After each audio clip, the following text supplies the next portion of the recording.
The fine showed up on a Tuesday morning, tucked inside a bright yellow envelope that was hanging from my front door like some kind of festive decoration, except it was 12 degrees outside, and there was nothing festive about it.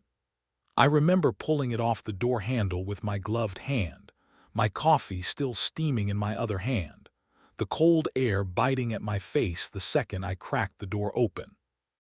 I squinted at the envelope, saw the HOA logo on the upper left corner, and immediately felt that familiar low-grade dread that every person who has ever lived in a homeowners association neighborhood knows all too well.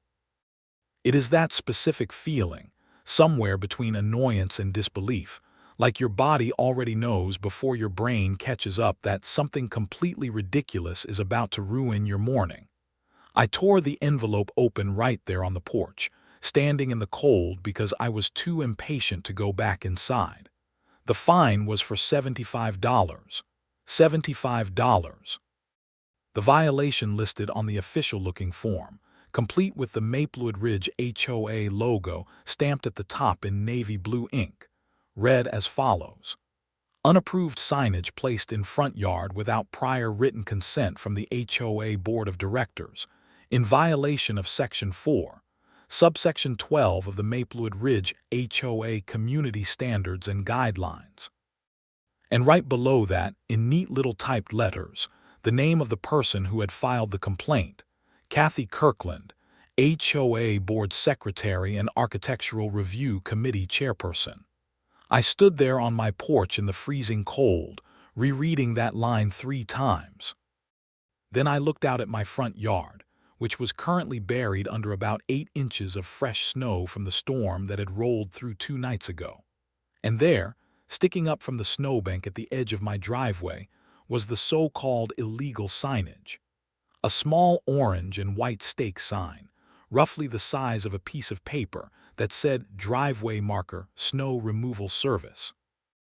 My snow removal guy, a local kid named Derek who ran a small plowing operation out of a beat-up red pickup truck, had asked if he could put a couple of those little marker stakes along my driveway so his plow blade would not dig into my yard or clip my mailbox post when visibility was low.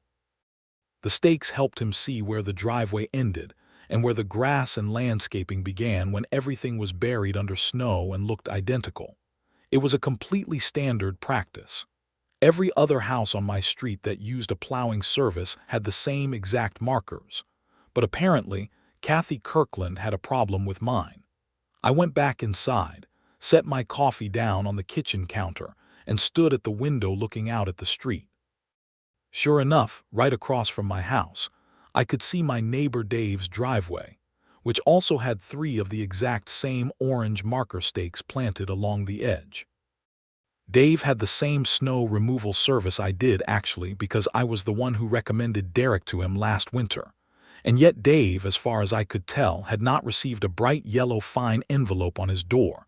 I grabbed my phone and texted him, "Hey, did you get a fine from the HOA this morning?" He responded in about 30 seconds. "No." "Why, you did." I told him about the violation notice and what it said. There was a pause before he responded again.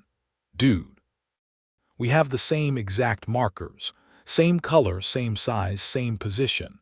"Yeah, I know. I am Craig Parker. I have lived in the Maplewood Ridge neighborhood for going on 6 years now. I bought my house here because it was a nice, well-maintained community with good property values, decent neighbors, and a functional HOA that, at least back then, seemed more interested in keeping the neighborhood clean than in wielding power like a medieval landlord. Things started shifting about 3 years ago when Kathy Kirkland got elected to the board. Well, I say elected, but it was more like she ran unopposed because nobody else wanted the job, and she showed up to the annual meeting with a prepared speech and a PowerPoint presentation about her vision for the community. People were tired and just let it happen.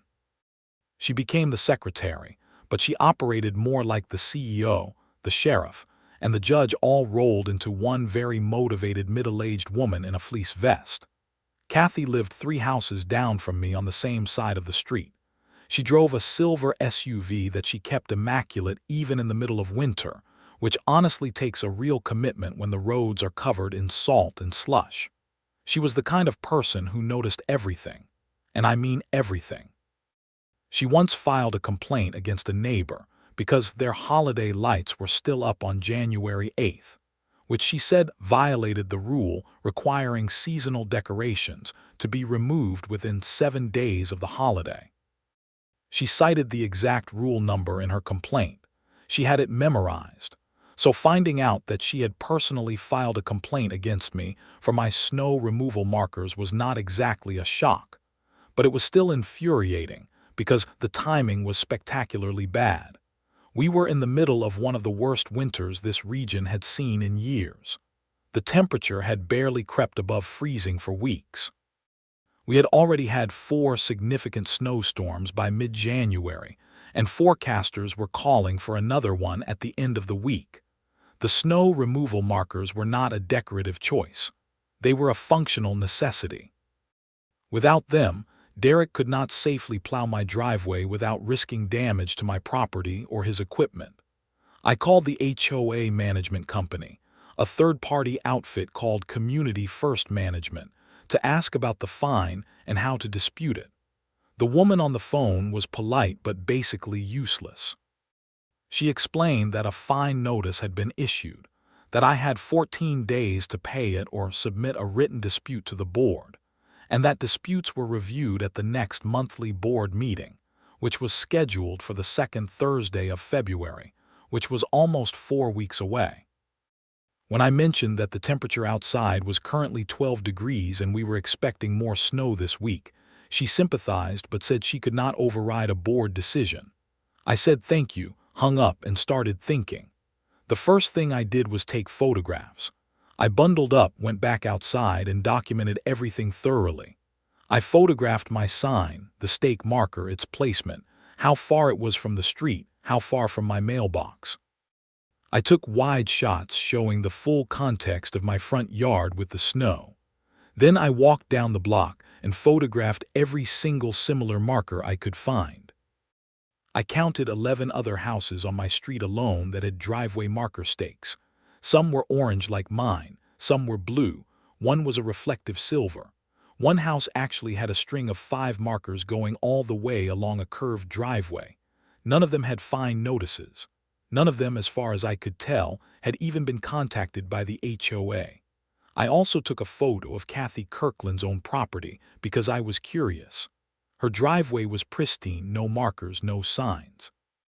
She clearly had somebody plowing it, though, because it was perfectly cleared with clean, straight lines from a professional plow blade. Her snow removal person apparently did not need markers, or maybe they had just not put any out yet.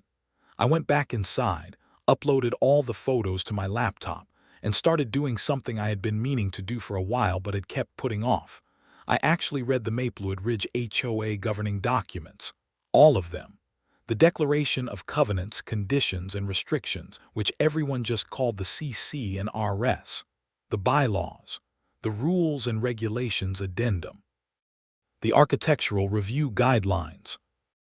I poured myself a fresh cup of coffee and settled in at my kitchen table with the space heater running at my feet because the furnace had been working overtime all winter, and I had started supplementing it with the portable heater just to keep the kitchen comfortable.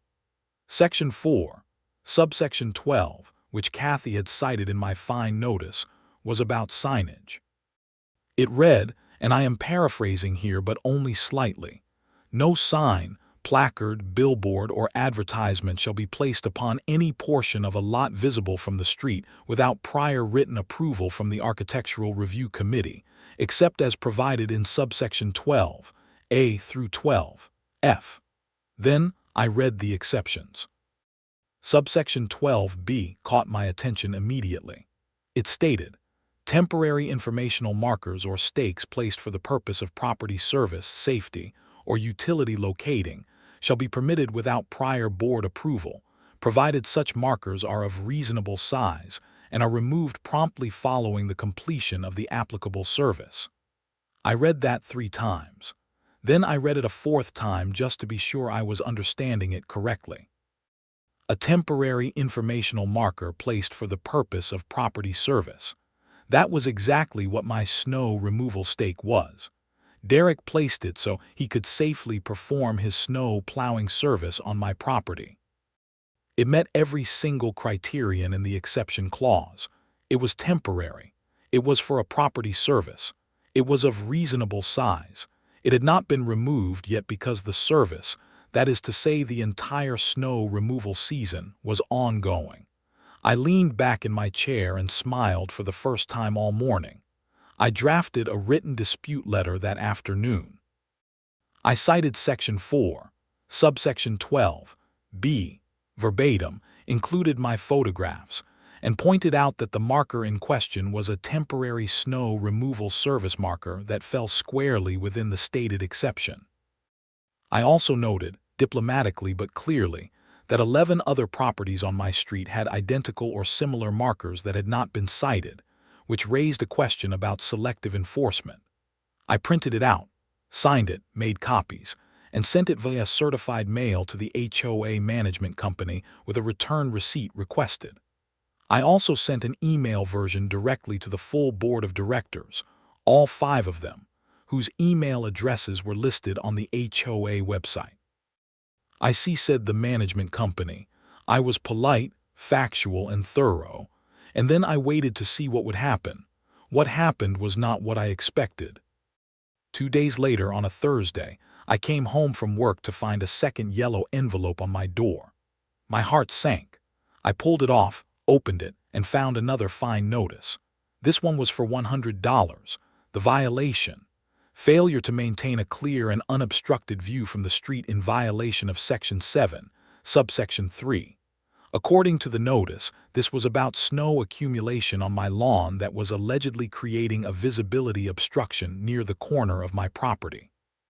I stood in my driveway in the falling snow, because yes, it was snowing again, looking at this second fine notice, and I genuinely laughed out loud.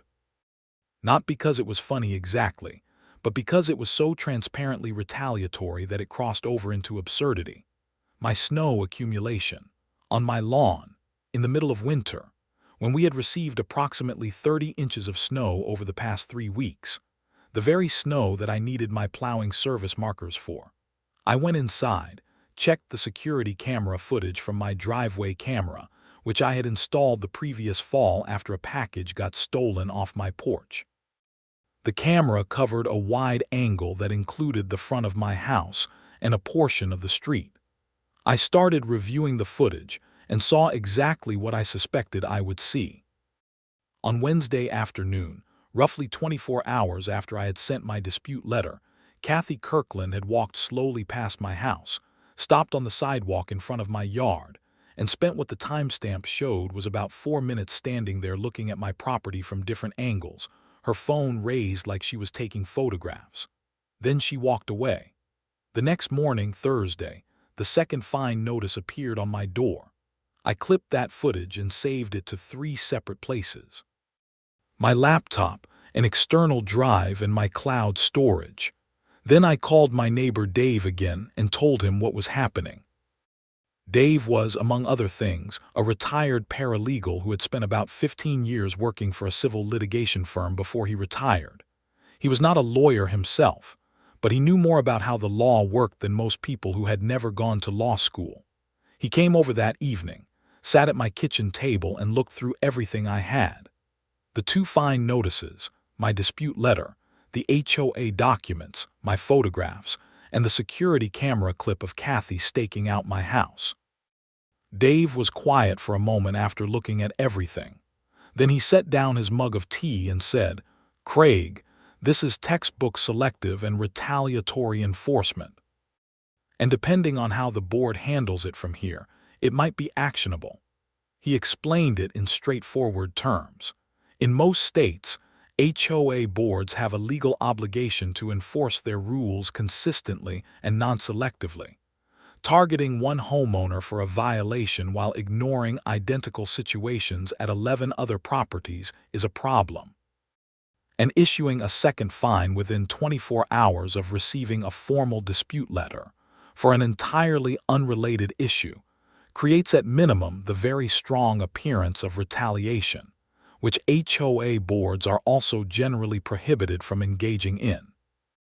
Dave said the specific applicable laws varied by state, but that the underlying principles were consistent across most jurisdictions and that our state had fairly robust homeowner protection statutes. "You should document everything from here on out," Dave said. "Every interaction, every fine, every email, every conversation. Write down dates and times. Keep copies of everything." I told him I already was. "Good," he said. "And I would strongly suggest attending the February board meeting in person, and I would strongly suggest not going alone." I asked if he would come with me. He smiled and said, "I already brought my calendar." The rest of that week and into the following week, things continued to escalate in ways I would not have predicted. I woke up on a Saturday morning to find an official-looking notice taped to my mailbox. Not a fine this time, but a formal written warning citing concerns about the drainage at the edge of my driveway, which the notice claimed might be in violation of local ordinances by directing snowmelt water toward the street. This one was not from the HOA management company. It was on plain paper with the HOA letterhead printed on it, signed by Kathy Kirkland herself in her capacity as Secretary and Chair of the Architectural Review Committee. I photographed the notice, then I looked at my driveway drainage, which was functioning exactly the way it was supposed to function. All driveways direct melt water to the street. That is how residential drainage works. The street has storm drains for exactly this purpose. This was not a violation of anything. I started asking around the neighborhood about whether anyone else was experiencing similar issues with the HOA. I knocked on a few doors and had some conversations, and what I found out was interesting and a little alarming. It turned out I was not the first person Kathy had targeted with this kind of campaign. A couple named the Garcias, who lived on the other side of the block, had been receiving fines for the past several months over increasingly minor things. Their outdoor holiday decorations, their garbage bin placement, and most recently, a small decorative windmill they had put in their garden. The Garcias had paid most of the fines without disputing them because they were both working long hours and did not want to deal with the stress of fighting it. They had no idea they had the right to dispute the fines, or that the HOA had an obligation to enforce rules consistently. There was also an older widow named Margaret who lived at the end of the street. She had received multiple fine notices over the past 2 winters related to snow removal. Her driveway and walkway maintenance had been cited repeatedly, but the thing was, Margaret was in her mid-70s and physically not able to shovel her own snow. Her grandson came to help when he could, but he lived 40 minutes away and could not always make it in time after a storm. The HOA fines had been an ongoing source of stress and financial strain for her, and she had mentioned to a neighbor that she was considering just selling her house and moving because she could not afford to keep paying them. When I heard about Margaret, something shifted for me. This stopped being just about my snow removal sign. This was a pattern.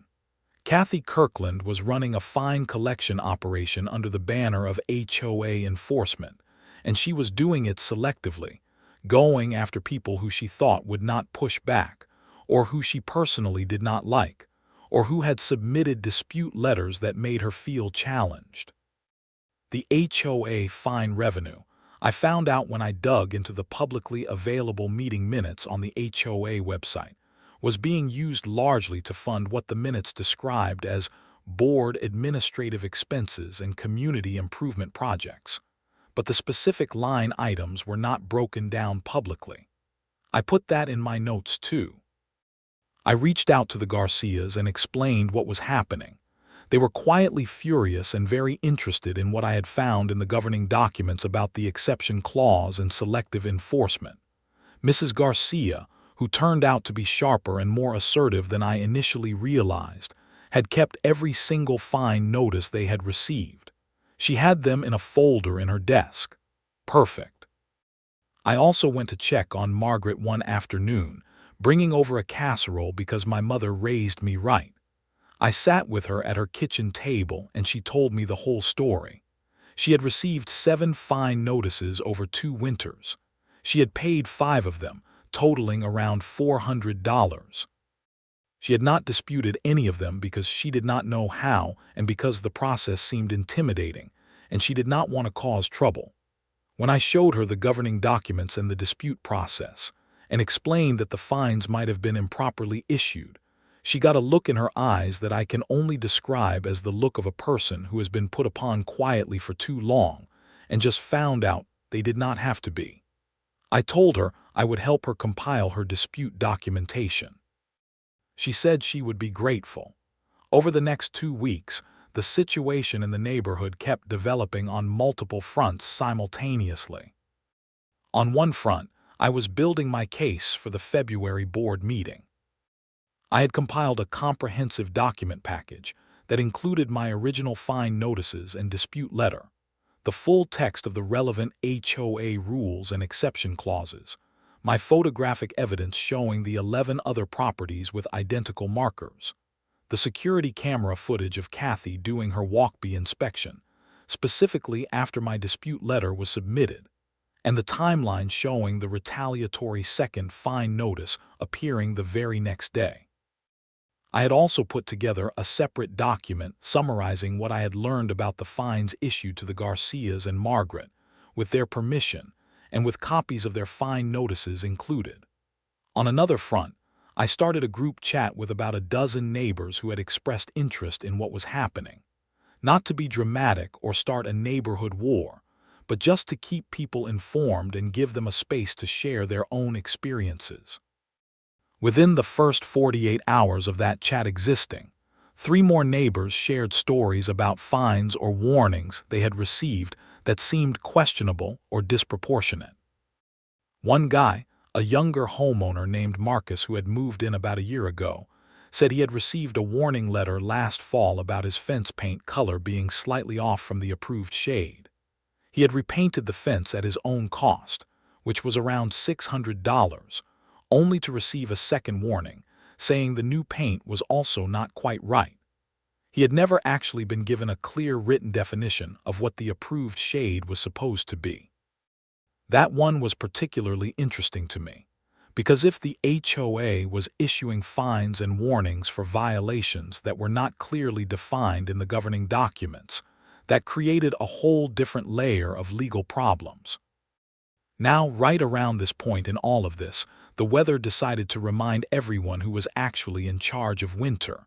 A major storm rolled in on a Wednesday night, the biggest one of the season so far. The forecast had said 4 to 6 inches. We got 14. By Thursday morning, the whole neighborhood was buried. Roads were barely passable. Derek, my snow removal guy, was out working all night, and I could hear his truck rumbling through the neighborhood in the early hours, headlights cutting through the dark and the blowing snow. I watched from my upstairs window at one point around 3 in the morning, unable to sleep, and I could see Derek carefully navigating my driveway with his plow, using my orange marker stakes to track exactly where the edges were. Without those stakes, in the dark, in a 14-inch snowfall with blowing winds cutting visibility down to almost nothing, he could have easily clipped my mailbox post or ripped up the edge of my yard. The stakes cost about $3 each, and they were doing exactly the job they were designed to do. When I woke up Thursday morning, my driveway was perfectly cleared. The stakes were still there, doing their job, waiting for the next storm. And on my door was a third yellow envelope from the HOA. I actually laughed this time. A real, genuine, involuntary laugh. Because at this point it had moved so far beyond normal that the only reasonable response was laughter. The third fine was for $50. The violation was cited as unapproved flag or banner in front yard, which was apparently how Kathy had decided to recategorize my snow removal marker stake on this particular notice. Apparently, citing the same sign 3 times for the same violation was too obvious, so she had decided to reframe it as a flag. A 3-inch wide orange plastic stake was now, according to Kathy Kirkland, a flag. I added the third fine to my growing file folder and made myself another cup of coffee. That Thursday, Dave came over after the roads were cleared enough to walk safely, and we went over the full compiled case together at my kitchen table. The space heater was running again. The radiators were clicking and clanging as the old boiler worked to heat the house, and there was a pot of chili on the stove that I had made the night before. Dave looked through everything carefully and methodically, occasionally writing notes in a small spiral notebook he always carried. When he was done, he set the notebook down and looked at me. "Okay," he said, "here is what I think you need to do. This is past the point where just showing up to the board meeting with a stack of papers is going to get this fully resolved. The board meeting will be important, and you should absolutely go. But there is something else you should do before then." He recommended I contact a local attorney who specialized in HOA disputes and homeowners' rights. Not necessarily to file a lawsuit right away, but to get a formal legal opinion on what I had documented, and specifically to send a formal attorney letter to the HOA before the board meeting, putting them on notice that what Kathy was doing could constitute selective enforcement, retaliatory enforcement, and potentially breach of fiduciary duty. He also said something else that I had not considered. "Look up your state's HOA statutes," he said. "Most states have specific laws now about what HOAs can and cannot do. A lot of them have provisions about how fines have to be issued, what the dispute process has to look like, and what happens when an HOA fails to follow its own procedures. Read the statutes." I spent that evening doing exactly that, and what I found was genuinely useful. Our state's HOA statute had several relevant provisions. One of them required that before a fine could be issued for any violation, the homeowner had to first receive a written notice of the alleged violation and a reasonable opportunity to cure it, meaning fix the problem before a fine was levied. The notice and cure requirement had a minimum 15-day window built into the statute. I went back and looked at my original fine notice. There had been no prior notice, no warning, no opportunity to cure, just a fine right out of the gate. Same with the Garcias, same with Margaret. The HOA, under Kathy's direction, had been skipping the legally required notice and cure step entirely and going straight to fines. That was not just an HOA policy violation. That was a violation of state law. I found an HOA attorney named Sandra Chen, whose office was about 20 minutes from my house, through an online directory. Her office had a consultation fee that I was very willing to pay. I called first thing Friday morning, explained the situation briefly, and they got me in for an appointment the following Monday. The Monday appointment was one of the more satisfying hours I have spent in a long time. Sandra Chen was direct, efficient, and clearly very familiar with HOA nonsense in all its forms. She listened to my summary, looked through the key documents I brought, and then walked me through her assessment. First, the fine notices, all 3 of them, had been issued without the legally required prior written notice and 15-day cure period under state statute. All 3 fines were therefore procedurally defective and unenforceable. She said that, with the right letter, she could likely get all 3 voided without even going to court. Second, the photographic evidence of 11 identical markers at other properties, combined with the timing and content of the retaliatory second and third fines, created a strong prima facie case of selective and retaliatory enforcement. This could be the basis of a formal complaint to the state agency that regulated HOA practices, and potentially grounds for a civil lawsuit if the HOA did not take corrective action. Third, and this was the part that made me sit up a little straighter, she said that if the HOA board had been improperly fining homeowners and collecting money through fines that were procedurally defective and potentially retaliatory, There could be questions about what was happening with that fine revenue, and whether the board members who authorized those fines, and specifically Kathy in her role as the person filing the complaints, could have personal financial liability. Sandra agreed to draft and send a formal attorney letter to the HOA board and management company before the February meeting. We also agreed that I would attend the meeting in person, and that she or a member of her firm might attend as well depending on how the board responded to the letter. The attorney letter went out the following Wednesday, sent by certified mail and email simultaneously. It was thorough, professionally worded, and made absolutely clear that the 3 fine notices against me were procedurally defective under state statute, that I was demanding their rescission in full, and that I had documented evidence of what appeared to be a pattern of selective and retaliatory enforcement that I intended to raise at the next board meeting and potentially bring to the relevant state regulatory body. The letter also specifically noted that the Homeowners Association had a fiduciary duty to all community members, and that the board's actions, as currently documented, appeared to be in breach of that duty. I heard later, through the neighborhood grapevine, that Kathy received a copy of that letter and did not take it well. Apparently, she called the management company in a state of considerable agitation and demanded to know if the HOA's general insurance coverage would cover a lawsuit. Make of that what you will. In the days leading up to the February board meeting, a few more things happened that were worth noting. First, I found out that the HOA had been collecting fines and placing them into what was described in the meeting minutes as a compliance reserve fund. The stated purpose of this fund was for future enforcement-related expenses and community improvement projects. The current balance in this fund, which I was able to determine by reviewing the financial statements that the HOA was required to make available to homeowners upon request, was just over $19,000. And over the past 18 months, since approximately the time Kathy had ramped up her enforcement activity, the fund balance had grown by about $14,000.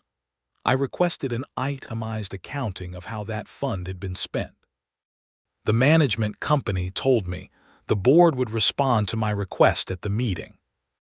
Second, Marcus, the neighbor who had been through the fence repainting ordeal, did some digging of his own and found out something that connected a few dots in an uncomfortable direction. The Architectural Review Committee, which Kathy chaired, had the authority under the HOA bylaws to approve or deny applications for exterior modifications, including fence paint colors. The approved color palette for fences in the community was supposed to be listed on a document available to homeowners. Marcus had never been given this document when he submitted his modification request. When he finally obtained it through a direct request to the management company, he discovered that the approved color range was actually quite broad, described only as natural wood tones or muted earth tones, without any specific paint codes or hex values. His fence, which he had painted in a medium warm gray that any reasonable person would describe as a muted earth tone, was clearly within the approved range. There had never been any valid basis for the warnings he received. When Marcus and I compared notes, along with the Garcias and with input from Dave, a clearer picture emerged. Kathy had been using the vague and ambiguous language in the HOA rules as a weapon, interpreting them as broadly or as narrowly as she wanted depending on the homeowner involved, and using that flexibility to generate fines and complaints against specific residents while ignoring identical situations elsewhere. It was selective, it was systematic, and it had been going on for a while. The February board meeting was held on a Thursday evening at the community clubhouse, a modest but functional room at the end of the neighborhood that could hold maybe 60 people with chairs set up. It was cold enough that night to be genuinely uncomfortable even inside the clubhouse, because the building's heating system was older and not quite equal to the task of a single-digit temperature evening with a room full of people. The fluorescent lights buzzed overhead. There was a folding table at the front with 5 chairs for the board members, a podium microphone for homeowner comments, and a sign-in sheet at the door. There were about 45 people at that meeting. That was, by all accounts, the largest turnout anyone could remember for a Maplewood Ridge HOA meeting in years. Normal meetings attracted maybe 8 to 12 people, most of them Kathy and her small circle of board allies. Tonight the room was full. My group chat neighbors were all there. The Garcias were there.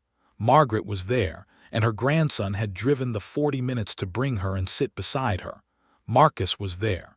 Several other people I had spoken to in the preceding days were there. Dave was sitting in the front row with his notebook. Sandra Chen, my attorney, had sent a legal associate from her firm, a calm and professionally dressed young man named Paul who sat in the second row with a briefcase and a copy of my compiled documentation packet. Kathy was at the board table when we arrived. She was in her usual fleece vest, a navy blue one this time, over a patterned turtleneck sweater. When she saw the room filling up, her expression went through several changes in quick succession. First surprise, then forced pleasantness, then something that looked very much like controlled alarm that she was working hard to keep off her face. The other 4 board members, none of whom were nearly as invested or active as Kathy, also looked a little taken aback by the crowd. The meeting was called to order by the board president, a pleasant but largely passive man named Gerald, who seemed to sense immediately that this was not going to be a routine meeting. He cleared his throat and went through the opening formalities, then announced that there were several items on the agenda, including the standard financial report, maintenance updates for the community, and homeowner comment period. Homeowner comment period was where things got interesting. I signed up to speak first. I walked to the podium, adjusted the microphone, and took a breath. I kept my voice level and my tone professional. I was not there to yell or perform. I was there to present facts. I summarized the situation clearly and in order. The first fine for my snow removal marker. The regulatory exception in Section 4, subsection 12(b), that expressly permitted temporary service markers without prior approval. The photographic evidence of 11 other identical markers on the same street that had not been cited. The second fine issued the day after I submitted my dispute letter, which the timeline and security camera footage suggested was retaliatory. The third fine, recharacterizing my marker as a flag.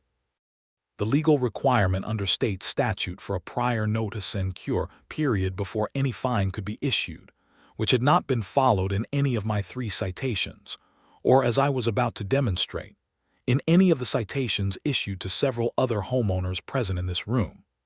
I then formally submitted my documentation packet, both a printed copy and a thumb drive with all the digital files, to Gerald as board president, and requested that it be entered into the official meeting record.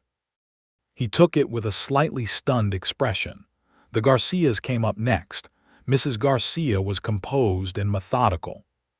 She laid out their 9 months of fine notices, the pattern of escalating violations for increasingly minor issues, and the absence of any prior written notice before any of the fines were issued, in direct violation of state statute.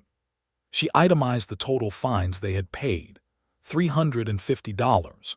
She said she was formally requesting a full refund of all fines paid, on the grounds that they were improperly issued without the legally required notice and cure period. Margaret's grandson helped her to the podium. She did not have a stack of papers or a formal presentation. She just stood there and spoke quietly about the stress of the past 2 winters, about receiving fine notices that she did not understand and could not afford, about feeling like she was being pushed out of a community she had lived in for over a decade because she was old, and her driveway did not always get cleared fast enough after a storm. She said she had paid 5 fines totaling approximately $400, none of which had been preceded by a notice giving her a chance to address the issue first. By the time she finished speaking, the room was very quiet. Marcus spoke about his fence situation.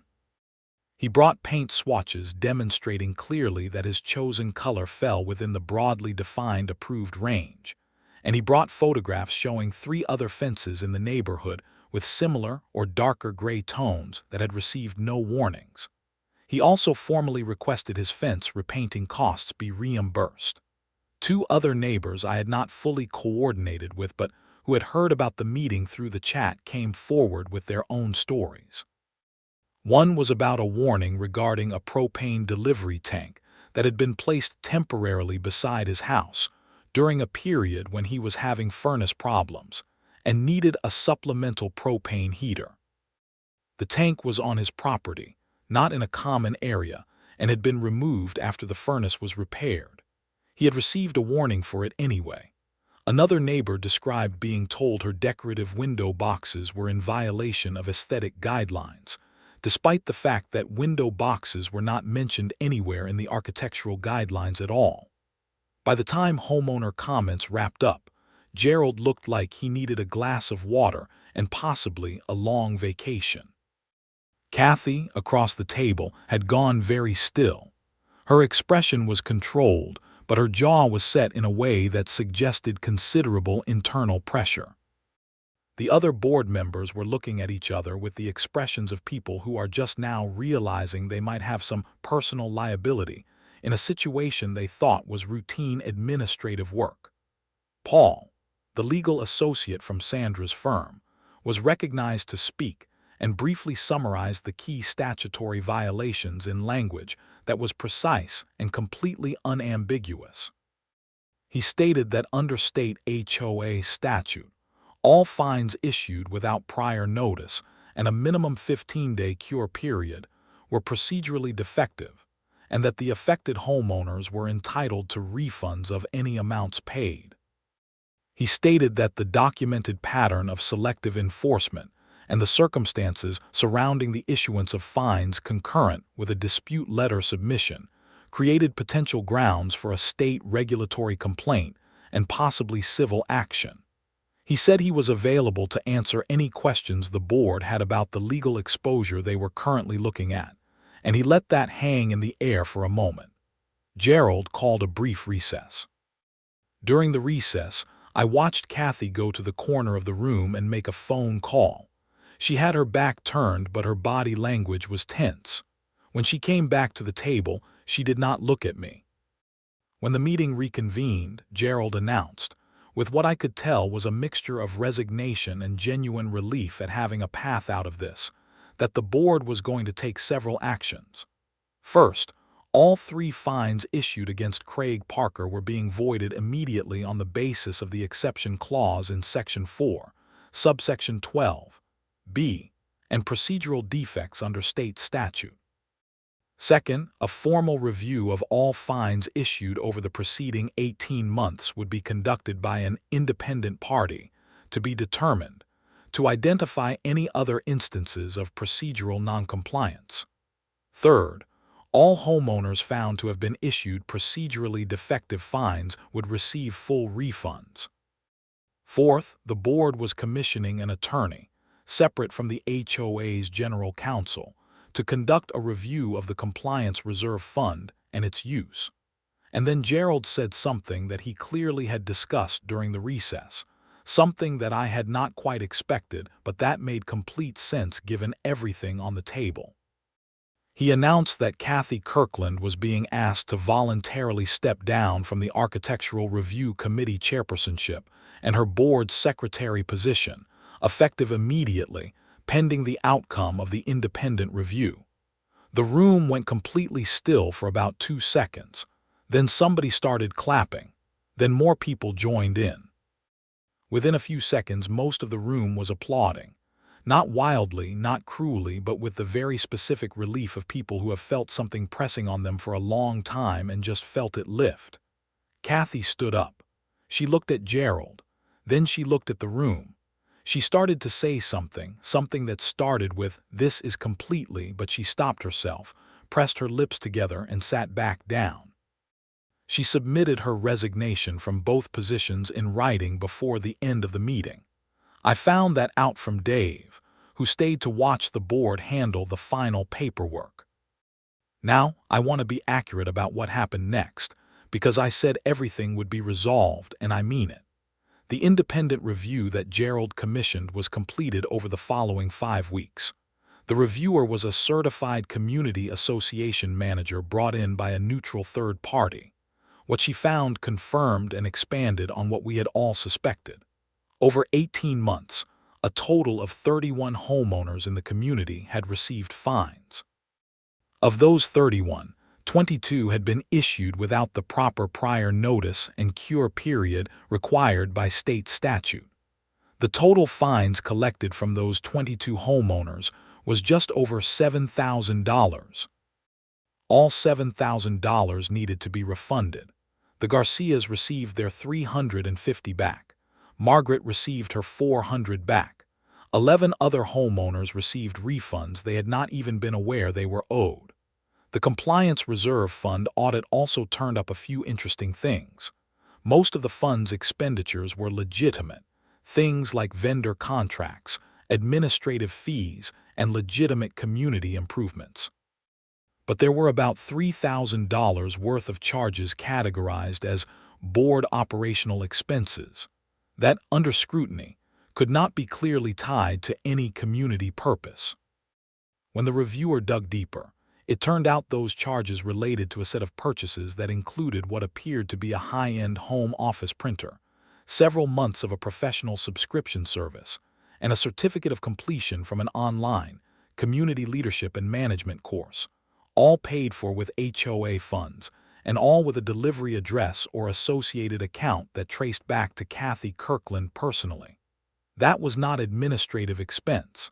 That was misappropriation.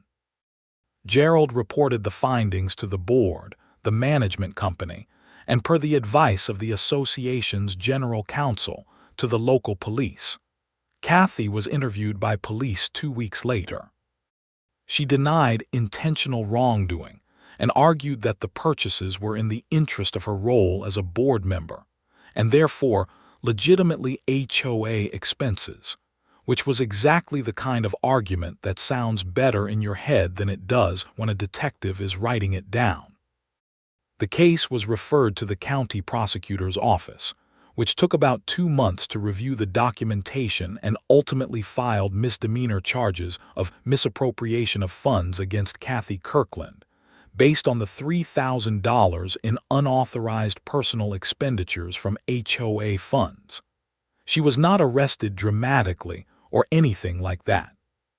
She received a summons, appeared in court, and as part of a negotiated resolution, she pleaded no contest to a reduced charge, paid full restitution of the $3,000 to the HOA, and was placed on a 6-month period of conditional supervision. She also agreed to a permanent bar from serving on any HOA board in the state as a condition of the resolution. It was not a dramatic courtroom showdown. It was exactly the quiet, bureaucratic accountability that someone like Kathy probably hated more than anything flashier would have been, because it was on record. Permanent. Not a performance but a fact. The neighborhood did not erupt into celebration or anything overly dramatic. Life is not a movie, but the week after the resolution became public, I happened to be out shoveling my front walk on a Saturday morning, because we had gotten another couple inches of fresh snow overnight, and neighbors kept stopping to chat. Dave came by with a thermos of coffee, and we stood in the cold for a few minutes just talking. Marcus came by and shook my hand. The Garcia's youngest kid, who was maybe 12, came running across the street just to show me that he had built a snow fort in their front yard, a project he apparently had not pursued all winter because his parents were stressed, and the yard felt like contested territory. Watching him pack snow blocks with obvious enthusiasm was weirdly satisfying. Margaret sent me a card, handwritten, in the careful cursive of someone who grew up writing letters. She thanked me for taking the time to sit with her and go through the documents and help her understand her rights. She said she had decided not to sell her house. She said the neighborhood felt different now. I put the card on my refrigerator. My snow removal marker stayed in the ground until mid-March, when the snow was gone and Derek came by to pull the stakes for the season. He handed them to me one by one, and I tossed them into the storage bin in my garage. 3 small orange stakes that had cost me a few weeks of aggravation and a consultation fee with an attorney, but it also, somewhat unintentionally, led to a complete overhaul of how the HOA was being run and put $7,000 back in the pockets of my neighbors. The HOA held its first post-Kathy board meeting in late March, with Gerald presiding and 2 new volunteer board members who had come forward in the aftermath of everything. The meeting drew 12 people instead of 45, which was honestly about right for a normal HOA meeting. They discussed spring landscaping guidelines, plans for repaving the community walking path, and a proposal to rewrite the signage section of the rules to add clearer language about seasonal service markers, which would, going forward, be explicitly and clearly permitted without prior approval, no ambiguity, no gray area. I submitted a written comment supporting the language change. They adopted it unanimously. The new board also voted to establish a simple, accessible online dispute process so that any homeowner who received a fine could submit a dispute without needing to know the ins and outs of the governing documents or wait 4 weeks for a monthly meeting. It was one of those things that should have existed all along, and that would have prevented a lot of this if it had. Going into spring, the neighborhood felt like a neighborhood again rather than a territory being administered by someone who had confused community management with personal jurisdiction. People talked to each other in driveways.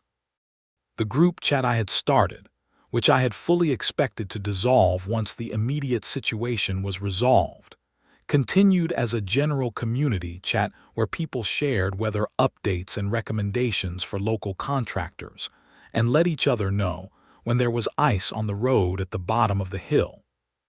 I ran into Kathy one time after all of it in the parking lot of the grocery store about 6 weeks after the legal resolution was finalized. It was a genuinely cold and awkward 15 seconds. She was loading bags into her immaculate silver SUV, and I was walking to my car with a box of cereal and some pasta. We made eye contact. I nodded. She looked away and closed her trunk. That was it. There was nothing to say. The documents said it all. I thought about it briefly on the drive home, not with satisfaction exactly, more with a kind of quiet finality. She had spent months trying to make my life difficult over a $3 orange steak in my front yard, in the middle of winter, when the temperature was 12 degrees and the snow was 8 inches deep. She had issued procedurally defective fines, retaliated against a formal dispute, used vague rule language to harass multiple neighbors, and used HOA funds to buy herself a printer and take an online management course.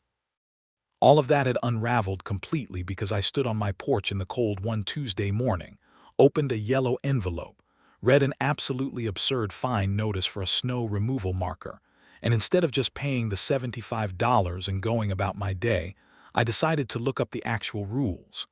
That is honestly the whole lesson if there is one. Read the rules. Read the statutes. Document everything. Know that you have more rights than the person with a clipboard wants you to think you do. And do not underestimate the power of a security camera, a retired paralegal neighbor, and a really well-organized folder of photographs. The last storm of the season came through in early April, a late wet snow that dropped about 4 inches, and then melted 2 days later when the temperature finally broke through to the 50s for the first time. I watched it from my kitchen window while my coffee brewed, the snow coming down in big soft flakes that stuck to the branches for a few hours before the weight got to be too much, and it all slid off in small avalanches. Derek came by to plow even though this one was light enough I probably could have handled it myself, but I had him on a seasonal contract so he came anyway. He did not need the marker stakes for this one. The snow was thin enough that you could see the edge of the driveway clearly through it, but I had already put the stakes back in the ground for the day, just because I could, just because the rules now explicitly said I was allowed to, and just because some things are worth doing on principle. I left them there until the snow was fully gone. Then I pulled them up, cleaned them off, and put them back in the garage for next winter. It was going to be a better winter next year. I was pretty sure of that.